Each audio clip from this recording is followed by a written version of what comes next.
So napag-alaman po natin mga idol na sa darating na buwan na October 23 sa magaganap na laban nila Saul Canelo Alvarez at WBC World Super Middleweight Champion Christian Mbili nagaganapin sa bansang Saudi Arabia.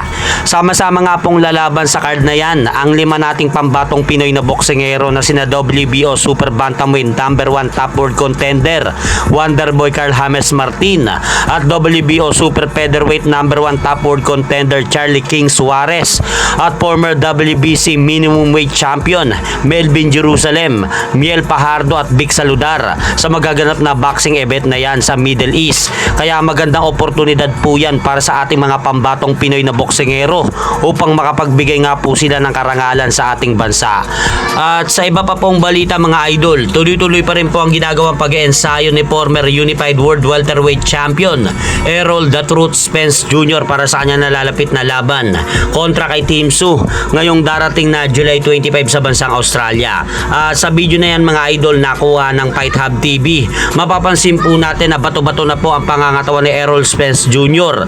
na senyales na handang-handa na po at kondisyon na ang pangangatawan nito para sa kanilang magaganap na bakbakan ni Tim Tszyu. Sa ngayon mga idol, may 2 linggo na lang po ang nalalabi at mangyayari na ang laban nila Errol Spence Jr. at Tim Tszyu. Kaya abangan po natin mga idol ang darating na laban na yan sa July 25. At speaking magaganap na laban na yan, nagbigay nga po ng opinion itong si Brian Norman Jr. patungkol sa magaganap na laban nila Errol Spence Jr. at Tim Tszyu. Dahil ayon nga po dito kay Norman Jr. mga idol, sa tingin daw niya sa magaganap na laban na yan, makakita daw tayo ng mas magaling na version ni Errol Spence Jr. kumpara sa lumang Errol Spence Jr. kung paano ito lumaban sa ibabaw ng lona.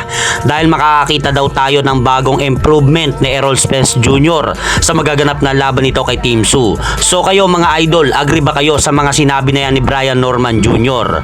At hanggang dito na lang po muna ang aking update sa mga aganapan sa mundo ng boxing. At syempre mga idol, huwag nyo rin pong kalimutan, pakisuportahan nyo naman po muna ng ating munting channel. Maraming salamat po.